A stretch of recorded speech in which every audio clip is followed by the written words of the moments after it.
everyone, and thank you for joining for another amazing episode of the Patient Convert podcast. I'm joined today with my co-host, Justin, and a friend of mine, Michael. Michael, please tell our viewers a little bit about yourself and kind of what you do. Sure. So my first role is I'm a father of four. It looks like I'm in like an expensive country club locker room, but I live in New England. So I always give like a little bit of background on the room that I'm in. And no, those aren't coffins behind me. I promise. Well, it looks like it. So for my first role is father of four. I do two things professionally. Me and a business partner, we have a digital marketing agency which is dedicated to growing brands on the LinkedIn platform. And then I have a small, I shouldn't say small, but niche coaching business where I work with usually men and help them break through specific men's issues. Oh, that's really neat. I didn't know as much about that one. Well, Michael and I met when I started my LinkedIn journey. I was introduced to him by a connection and she was like, you got to know him. He knows everything there is to know about LinkedIn. So we met and Michael jumped on the phone, didn't charge me, just jumped on the phone, was willing to give back and give his advice to someone new to LinkedIn. And I'm serious. I've applied a lot of what he said and even some of his warnings. I remember he gave me a few warnings, like don't get too invested in this and try to stay away. Like you're always going to have negative comments. There's always going to be trolls, but he's really helped me on my journey. So a lot of our viewers, Michael, are really starting to invest either LinkedIn personally or for their business. And I thought you would be a great guest today because even in we had a pre-call kind of talking a little bit about what we would talk about today on the interview. And we talked about like the value LinkedIn brings, especially to healthcare, and how even different creators or different LinkedIn masters do it a little differently. Yeah. And I know you've had so much experience in growing other businesses and brands for others. I thought you'd have some really great advice today. So in starting your LinkedIn journey, what do you think is one of the most important things when starting to promote yourself and what you need to be doing on LinkedIn? I think one of the things, and I came up with this like way after the fact. I mean, I got on and I was just putting out content, talking about the journey I've been on and struggles and et cetera, sort of telling my story. Most people don't do that. Yeah, right? You're more of a personal sharer. Well, I didn't really have a plan. Oh, okay. I was looking for a job. That's probably why I didn't find one. I don't know. We'll see. But I built a business out of telling my story. And so I think the first thing I'd share with your audience is basically, when it comes to your business, there's basically three fundamental ways to win on that platform, to win on LinkedIn. It's really this simple. You're either going to run ads where, for everyone's benefit, you come up with a strong creative, you come up with a target audience, and then you pay LinkedIn to run, hopefully run the content to that target audience. Then there's content marketing, which you do every day, where similar thing, only you're doing a certain level of engagement to get the attention on your content. And then there's direct outreach, where you use something like a Sales Navigator, which is their premium search function, to find a target audience, come up with a messaging sequence or something you're going to say, knock on their door and start a conversation. That's it. That's LinkedIn demystified in less than a minute.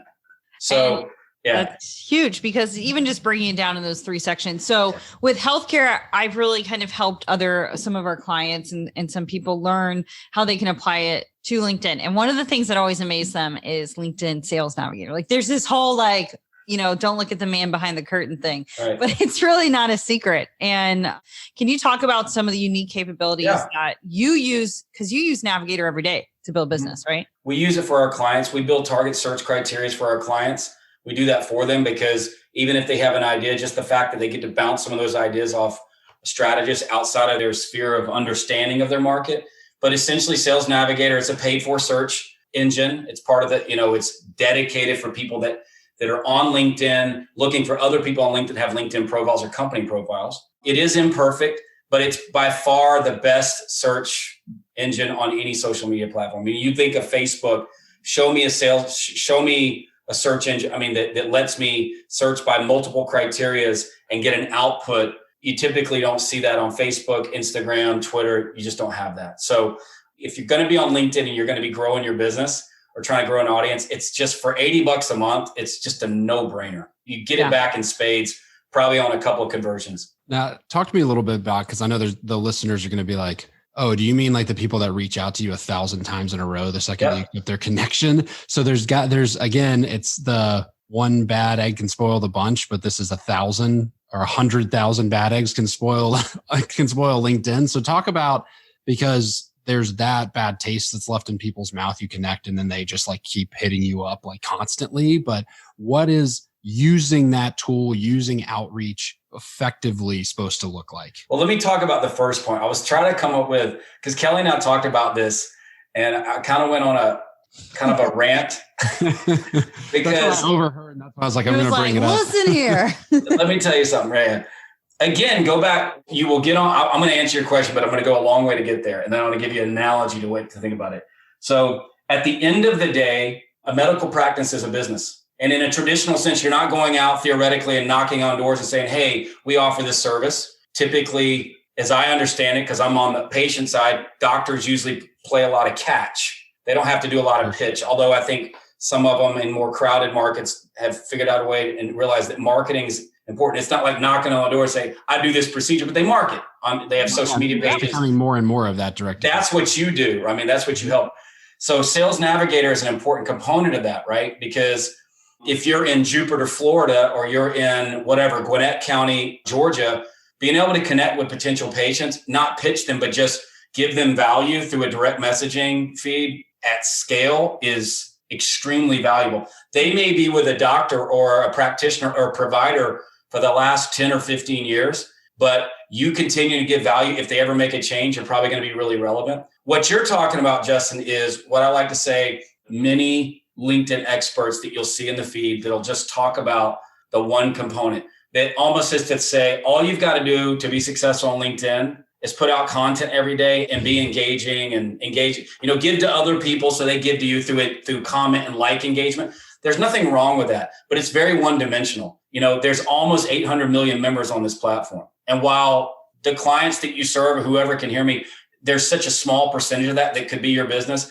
The ability to knock on somebody's door, and when I say door, their digital door, not pitch them, bring them something of value over the long term. That's the equivalent of you knocking on my door trying to sell me something versus throwing a flyer in my front yard, piece of content, hoping that I see it. So typically what you see, not always, and so I'm probably going to get some ugly messages when I get this, but some of the people that talk about, direct messaging selling doesn't work, usually, not always, those are people that tried it and failed. It's kind of like when I was, trying to get picked on the kickball team in 5th grade. They didn't pick me, so I'm going to stop trying. That's not the right approach. Mm-hmm. That's not the right approach. At the end of the day, what should it look like? There's really 3 main gates you want to clear. If I'm going to try to get Kelly, I don't know her from whatever, get her attention, she needs to be clearly in my target audience, right? If it depends on, if I was trying to market to her or she was you've got to, in Sales Navigator by far, when it comes to LinkedIn, you can be successful without Sales Navigator, but it lets you it's like the equivalent of, regular LinkedIn search is like a 30,000 foot search. Sales Navigator lets you get down to 1,000. It's exponentially better. They're really specific with healthcare. I think is huge because there isn't another social media platform, not just healthcare, but that you can get so specific with what you are searching for. And that's what makes it really unique. But like you said, a lot of people do it wrong or they're not good at it. And so there's 3 main gates, right? I mean, number one is, do you have, and I work it in reverse. Most people that teach LinkedIn teach people to build their profile first. We build the profile last because we want the profile to wrap around the potential target and the messaging. So the first gate is, do you have the right target? If you're a dentist in whatever, Decatur, Georgia, you should be looking for potential clients or potential patients, potential people to give value to on an ongoing basis in Decatur, Georgia, and adjacent counties or they call it counties or cities. So your target's got to be dialed in. Number 2 is your messaging. What are you going to say? You know who you want to talk to. You know where they are on the planet. When you knock on their door, when you send them a connection request or an email, what are you going to say to them? That's typically the hardest part because as much as people want to demystify or make sense sale, at the end of the day, it's just starting a conversation, right? Definitely. It's what it is at the end of the day. That's what a cold call, warm call, let's move the shells on the table around on what selling is. That's what it is. You're trying to make friends. And then the third, that is. So if you don't like making friends, you're not going to enjoy selling. You're not going to enjoy LinkedIn outreach. It's just that simple. Right. Because you're going to get a lot of no thank you and you're going to get a lot of people ignore you. A lot. Yeah. It's just an ingredient in the soup. Yeah. But then you get also some sales, right? Well, you get some conversations. Again, I've never actually gone down the sales cycle of a 3-physician investor group surgery center, but because it wouldn't be them sending the messages, it would probably be their office manager or their something. But how would you woo them? We can talk about that. And then the third gate is, what are people going to read when they come to that company page or that profile? Yeah. Is that compelling? Are you differentiated? I'm a dentist. Okay, great. What are medical professionals trying to do now? I think a lot of it is, it's not just about their profession, but like, the last time I took the kids to the dentist, the experience when I walk in that office is terrific. It's not just like kids go up there and play. They have it's customer-centric relative experience when they come in the door. So you're trying to create some of that on your LinkedIn profile, specifically your about summary. So to recap, do you have the right people? Do you have the right target? Do you know what you're going to say? And do you have something compelling on your LinkedIn profile that's going to attract them? So making sure you have all three balanced. Well, in healthcare, I don't think LinkedIn messaging would be as used much from the provider standpoint, as much as it really could be utilized LinkedIn sales for medical device or something that is in a similar field. Don't you think, Justin? Yeah, I think that. Or physician liaisons or providers looking to connect with colleagues, but not necessarily sale. Well, I think LinkedIn so powerful, and where it's really, I think, emerging really quickly in the healthcare space is doctors and physicians, especially surgeons, because there's more money there than really any other profession in the United States, get hit up and have more noise in front of them than any other people in the United States. So I think the holy grail of getting in front of and opening the door of a physician has been really difficult, except for the tried and true, like med device guy, ground and pound, go out there and get in front of a doctor, or have like Abbott as a brand name behind you that just gets the door open for you. Well, like they said, doctors mainly feel like when someone interrupts their time, they're being sold to and not served. So, but to your point, Michael, I think what on our side, like using LinkedIn as a tool to sell through to physicians, like say for us as an agency, for instance, it allows you to create a conversation like you just said, instead of going out and being like, use my agency or whatever it is that you're selling. It's more of like creating a dialogue, opening a conversation that is what used to be pretty much impossible, because try sending a cold outreach email to a physician. Ain't gonna happen. It's not gonna happen. No way. Well, let me go back to what you said though, Kelly. I think and again, I don't know enough about how a physician or a group looks at sales and market expansion and growth, but where I saw it fitting into is incremental improvements in new patients. You could certainly use it. Let me give you an adjacent example in a completely different industry. So I work with a client in the roofing business. The roofing business is a lot like, in terms of when you need it, is a lot like what it would look like in healthcare. When you go to a doctor, when you need it, most people. Yeah. So when you call a roofing company, when there's a leak. Yeah. In this particular case, what we're doing is it's in a targeted area where we're knocking on doors. We're not pitching. What we're doing is we're building their connections, and we're sending them on a periodic basis, after they connect, ongoing pieces of collateral value collateral that they can use to maintain their home. What's going on with your pipes? Hey, have you looked at this? When you want to go, for example, looking for mold on your roof, signs when your roof needs to be, oh, by the way, don't forget, we're always here to do a free blah, blah, blah.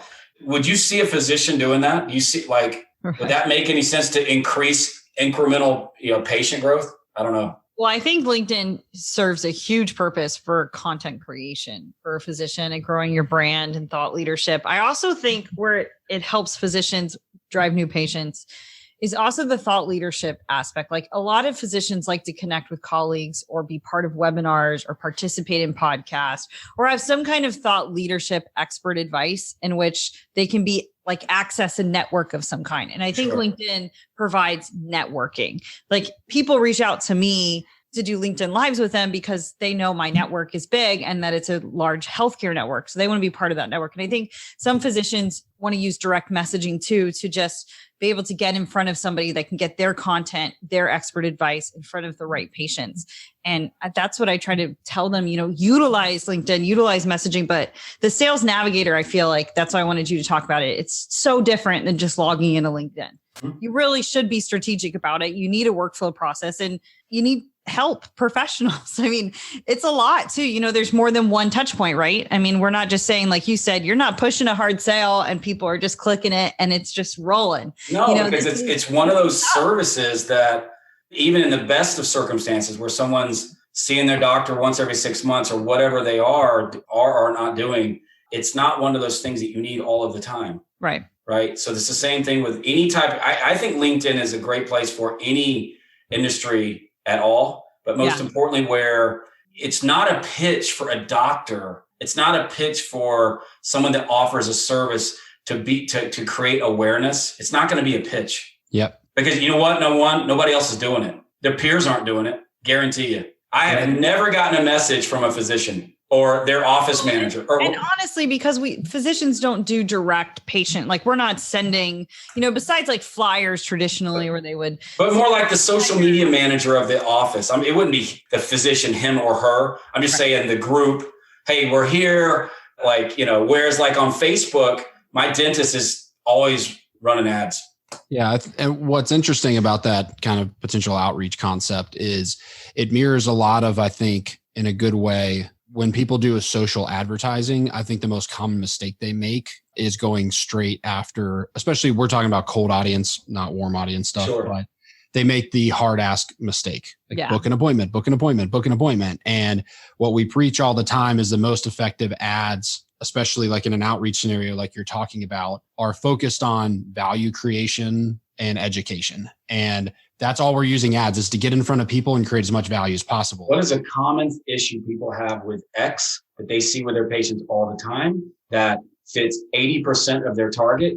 That's what they should be sending. And they could send that direct message. They could send that in a Facebook message. Yeah. It's way easier to send it in a LinkedIn message for sure. Way easier. And I've been using LinkedIn in healthcare before, you know, like years ago, and found it successful for exactly what you just said. Yeah. Totally different than sending somebody a Facebook or Instagram message. Yeah, Facebook is like, are you trying to come into my house? Or it's like LinkedIn is like, yeah, you can drop the flyer in my front yard. It's just different. Just the cadence.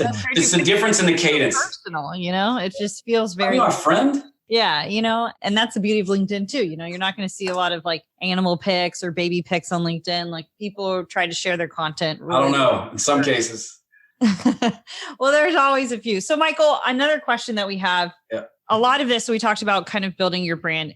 You have gained a lot of followers. You have a pretty big impression and engagement on LinkedIn. So people listening want to know, how are you doing this? What can they do? Where should they get started? Yeah, there's 3 things that I did in. How many followers and stuff that you have so they know what we're talking about. Just about over 250,000. And I did that, you know, and so I want to put some framing around that. I mean, I got on right after LinkedIn was acquired. And to be fair, I mean, there's a handful of us that got on and just rode the wave at a time, what's considered the golden year. Yeah. I mean, this is back when I remember, and I say this all the time, but in late 2017, a bad day was anything less than 100,000 views on a post. That's crazy. Yeah. This is before video. Yeah, that is wild. Before, I mean, like you could share a YouTube link, but you couldn't do a video like you do every day. Yeah. But that's the beauty of like pre-IPOs, like Facebook, when everybody used to make so much money on their Facebook pages because they got 98% organic. Yeah. Now it's 1%. So I did 3 things. There's 3 things to really, I wouldn't say even followers, but just get the engagement that you're looking for on your content, because the followers will come. Yeah. The social proof. I mean, let's be fair. One of the things related to social proof is follower count. Nobody wants to admit it, but it's the truth. Yeah. I mean, their vanity numbers do matter. And they do matter. They matter. I remember when Tim Tebow got on, I mean, like he went from like last spring from like 2,000 followers to like, you know, I think he's well over 1 million now or whatever. Like it does matter. Yeah. And it's all psychological. Getting your first 1,000 followers, getting your next 10,000 is so much easier. Yeah. Sure. So LinkedIn lets you, just for everyone's benefit who may not know, LinkedIn lets you have up to 30,000 connections, which would be the equivalent of a Facebook friend, but you can have unlimited followers. I always tell people like 30,000 connections, like I don't think I'll talk to 30,000 people in 3 lifetimes. I just don't think I will. So, I just remember people like, I wish we could have more than, 30,000 connections. This isn't fair. Or that they would convert to followers. The numbers matter. So there's 3 fundamental things that I did that I think people still do.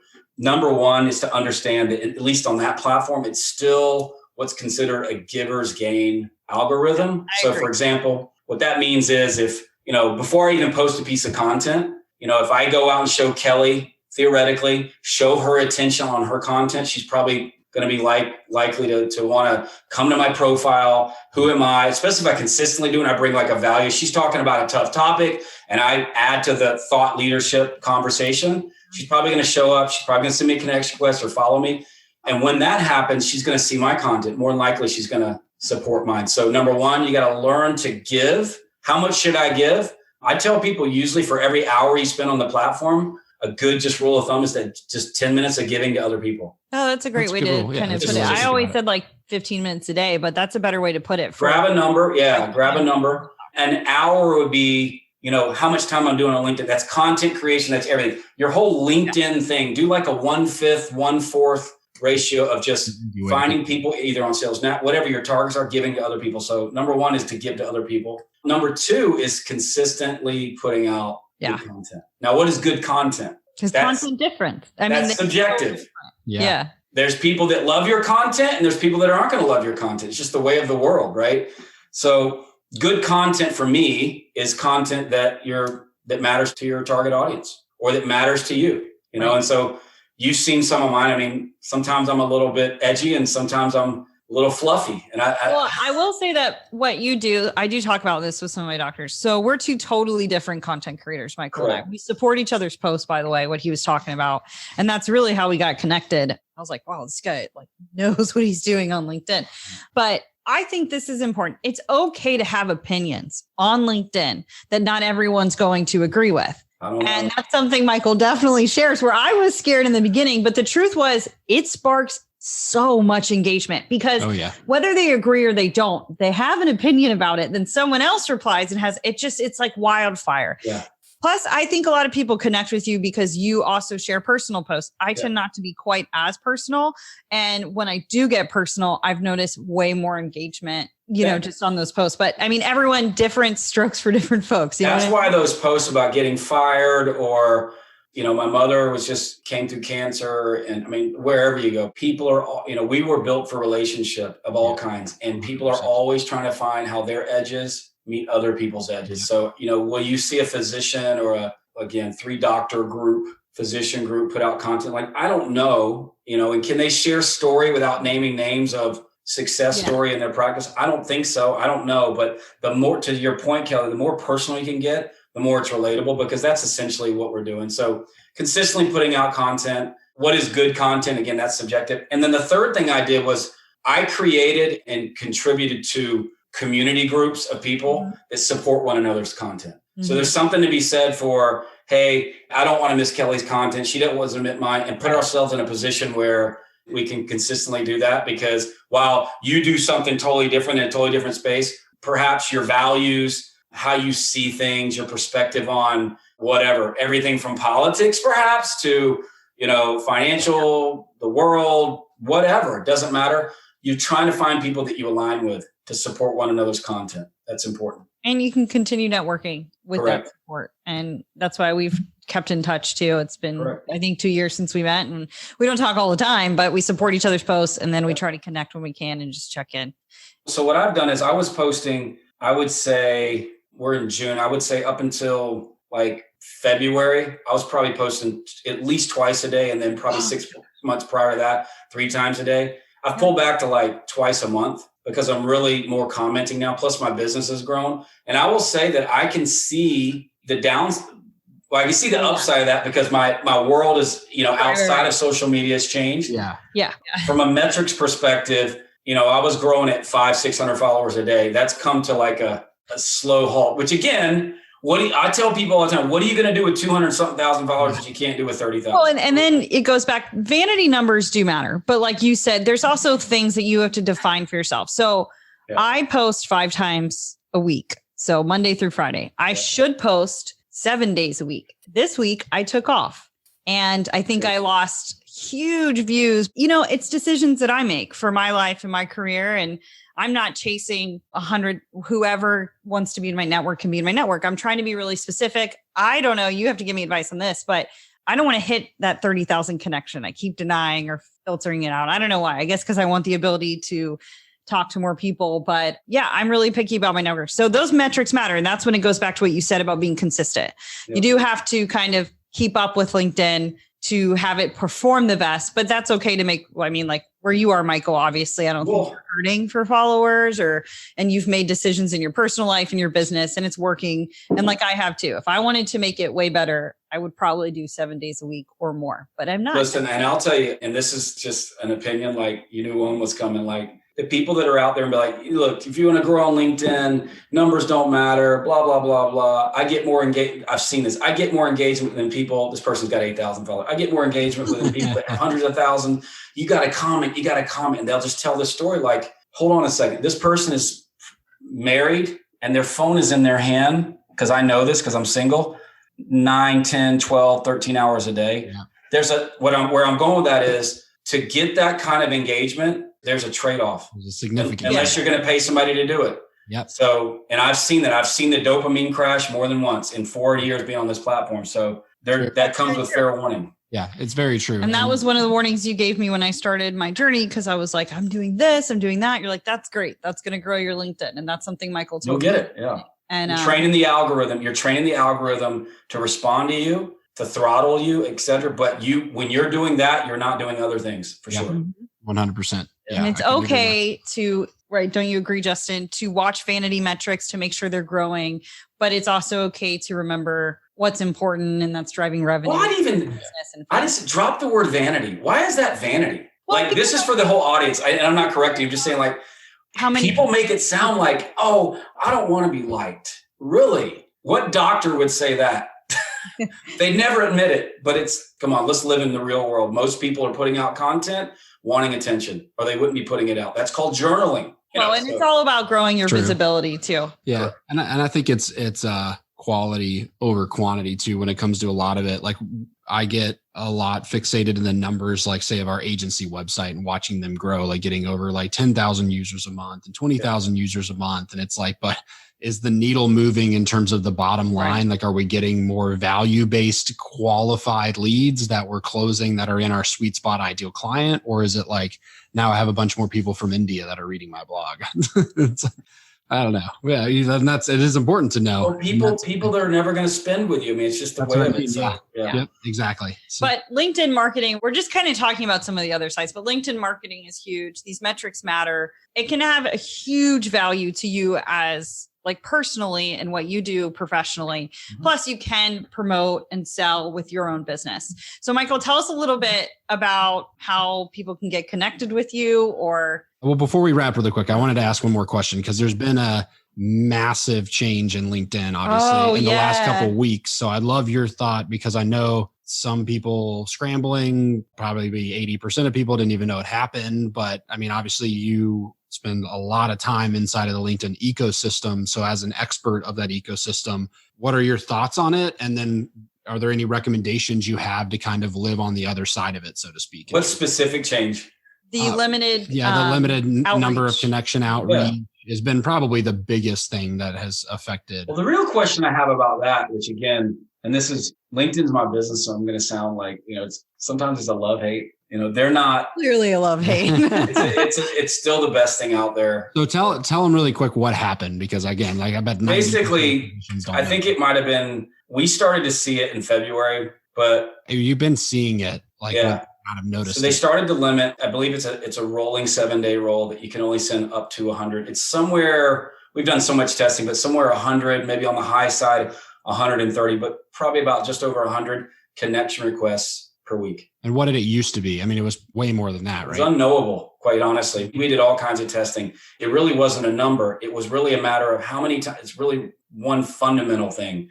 How many times do people say, so you could send almost unlimited. It was more about how many times do people say, I don't know Justin. I don't know Justin. So if you weren't getting, and nobody knew that number was like buried with Jimmy Hoffa. Really trying to Which if you were doing that, by the way, on LinkedIn, you totally suck. So they were really before just trying to kind of what it sounds like throttle bot behavior. Yeah. We would recommend or send probably 60 a day. Okay. Which would be 300. I mean, if you're thinking about a 25, and this is prior to COVID too, if you're thinking about a 40% conversion rate from cold to your network, That's what, under 150 people in a week. And then you want to schedule, you're going to convert whatever, 25 to 25% of those people to a meeting. It all depends on what you're selling. So I'm just I'm spitballing numbers because, again, what are you selling? But what they did was they started to roll it out slowly across the network to limit it to 100. So I think it's a great thing if that was in lieu of restricting people. Like when I get to 100, you're done. Yeah. And then there won't be any of this like it was before. I don't know Justin. If you got too many of those, they put you in timeout, and it was a 3 strikes rule out. We've had clients come to us that were restricted for sending messages for years. Oh, wow. We would launch like get out of jail campaign, appeal campaigns to LinkedIn. Yeah. Oh yeah. Flying out of jail. He didn't. And then finally, listen, they unlock it, and like in their outbound, in their sent, they've got like 12,540 outbound connection requests. Is like, okay, this guy was running automation, which is fine. Sure. So I think there's a couple of thoughts I have. To LinkedIn, I'd say I love it. I love the change, honestly. As long as like you got rid of that, I don't know. Like I get 100. Just tell her you get 100. Figure it out. Make the best lemonade you can. Which segues to the member side. I think it's going to require people that do what we do, or lead generators, to be better. Yeah. Because where it was through from a targeting standpoint. Yeah. And this is to anybody that's like, oh, it's not a quantity game. In some sales targets and cycles and markets, it is a quantity game. Yeah, I agree. Okay. I mean, people that say that it's not, it is a quantity game in some cases. In lots of cases, it's not. So whether it is or not, specifically though, if it was not a quantity game and what you're selling for your client, it's just going to make you need to be better. Yeah. And then one thing that most people don't know, that's a hack I'll share with you. We think it's around 800, but basically unlimited, up to about 800 in-mails above and beyond the 60 you get to open profiles. So if you find an open profile, typically an open profile is going to be 99% of people that have the LinkedIn Premium Gold placard. Yep. When you click on message, it'll say free to open profile. So they still have that option. That's not a connection request, but that's still a way to knock on someone's door with a very really good smart, non-pitchy message. That is. That's an interesting hack. I've never even heard of that. It's right there. When you build a Sales Navigator, is anybody going to watch this? Are you using the video? Yeah. Yep. You want me to share it with your audience right there? Yeah, absolutely. Please do. Yeah. So it's like, if you'll let me share, let me share it up. Yeah. He's pulling it up right now. I know for all of you on the podcast, we're like, we hear clicks, but so you'll be able to find this video. We're going to share it on social media, and are we going to be able to put it in the notes or anything, or? Yeah, like right here, like if you look here, this individual, I have like a mock version of Sales Navigator. Yep. If you click on message, it would use one of my 60 credits. Yep. Right. Yeah. But like typically people that have the LinkedIn placard, LinkedIn Premium member, she's got hers off, and I'll show you where they have it off. But most people that have the placard, it says free to open. Oh, okay. Interesting. So I can send him a message. And what that is when it's open, that means they've got under communications and settings, they've got this option. Oh, interesting. So anybody can send me a free, because I want to hear from anybody. I don't mind getting the nonsense. I get everything. I have every imaginable message you can imagine.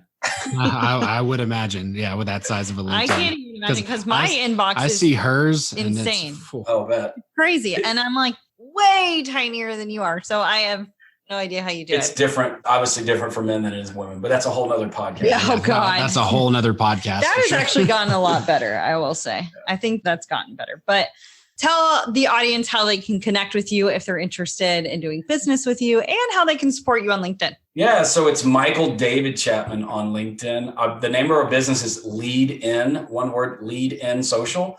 So we're at leadinsocial.com. You can connect with us there if you're interested in any type of LinkedIn support, account management, et cetera, et cetera, et cetera. Or I highly, highly recommend. Send me a connection request on LinkedIn. I mean, I've got the follower base, but I've got plenty of room to take new connections. Oh, wow. Excellent. Really interesting. Yeah.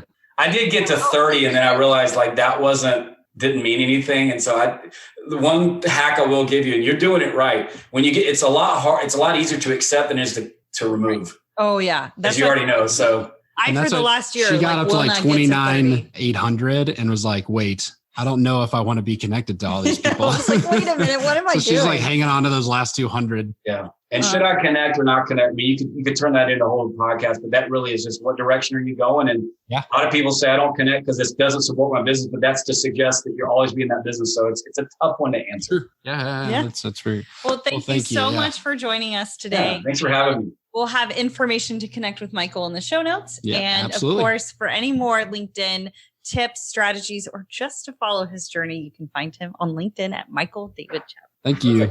Take care. Hold on.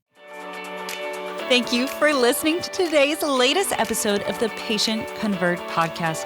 Don't forget to subscribe and review on your favorite podcast platform. We are on Apple, iTunes, Google, Stitcher, and Spotify, or you can sign up to receive the latest episode via email. Just check it out on my agency website or my personal website. And if you are looking for more amazing healthcare marketing information or just to engage, check us out at Intrepy.com. And for any of my amazing physician liaisons out there interested in growing their physician referrals or learning the strategies that it takes to build highly engaged physician referral networks, check out my website, kellyknott.com, where I have free webinars, free downloads, and of course, my online physician liaison training course, Physician Liaison University. And as always, I'm a huge believer in connecting, engaging, and supporting one another. And the best way we can do that is networking. And I always connect with you guys on social media.